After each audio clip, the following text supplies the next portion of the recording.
Hey guys, it's Thomas here, and today I want to show you how to organize and hide your airline tubing so that your tank doesn't look awful like this, which is just completely unacceptable. So where to start? Let me show you. First things first, you want to pick an airline tubing that's going to blend well with the background on your aquarium. So for instance, if your aquarium background is black, you're going to want to use black airline tubing. If your aquarium background's blue, you can use a blue clear tubing. If you've got a lot of greens or a mix of blue and greens, you can try blue-green tubing. And if you've got a white background, no background at all, or just a busy background, you can use clear tubing. And to make sure things really look good and stick well together, make sure your suction cups match too. Black for black and clear for everything else.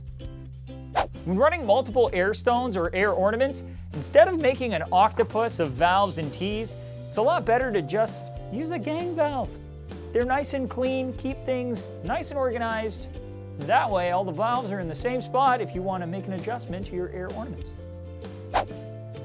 When adding airline onto the aquarium, it's best to locate it in the corners of the tank where it's least likely to be obtrusive to your eye. If you have it sitting in the center of the aquarium, you're going to be able to see it quite easily while you're looking in your tank. So moving it off to the side is going to keep it out of the way, and that way your eye's not likely to be drawn to it.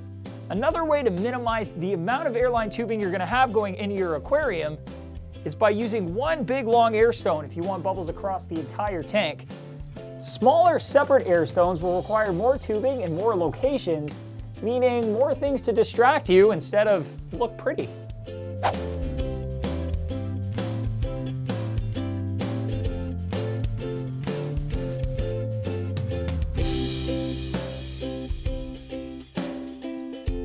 I like to use 90-degree elbows at the bottom of the airline tubing, right where it meets the bottom pane of glass. This way, the airline has no issue running directly across the bottom pane of glass horizontally and doesn't feel like bunching up or creating a long curve that can make it pop out of the gravel. This way, everything stays put and it looks clean. Next, plan out where you want all of your ornaments to go in the aquarium. Once you know where everything's gonna go, I recommend using clear airline tubing and clear suction cups to run tubing along the bottom of the tank to each ornament or air stone. The reason I like to use clear is because if it ever does get uncovered for whatever reason, it'll more likely blend in with your gravel.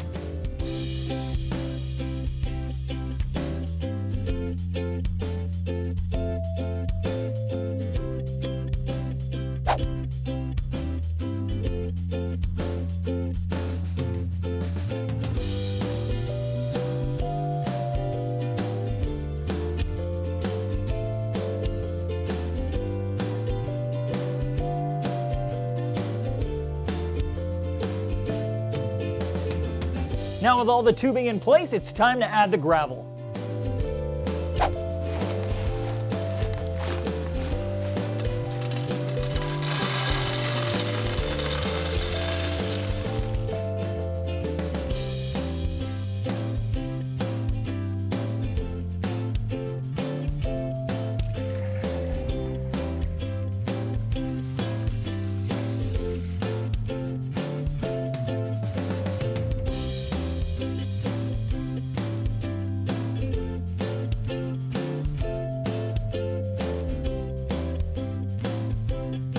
It also makes a lot more sense to use one big air pump with a gang valve instead of several smaller air pumps.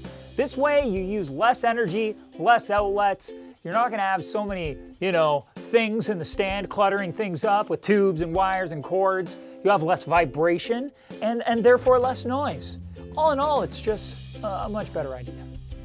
And don't forget to use a check valve because that'll protect your pump from any water back siphoning through the airline tubing if it ever shuts off, which could cause the pump to be destroyed.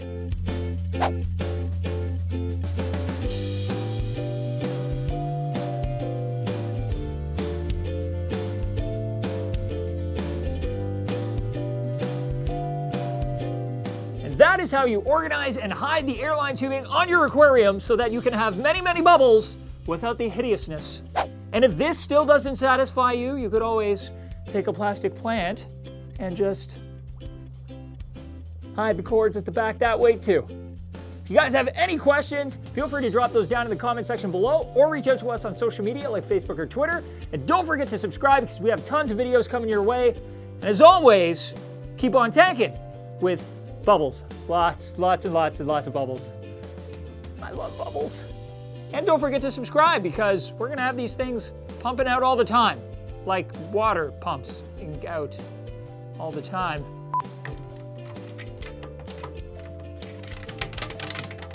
Bubbles everywhere.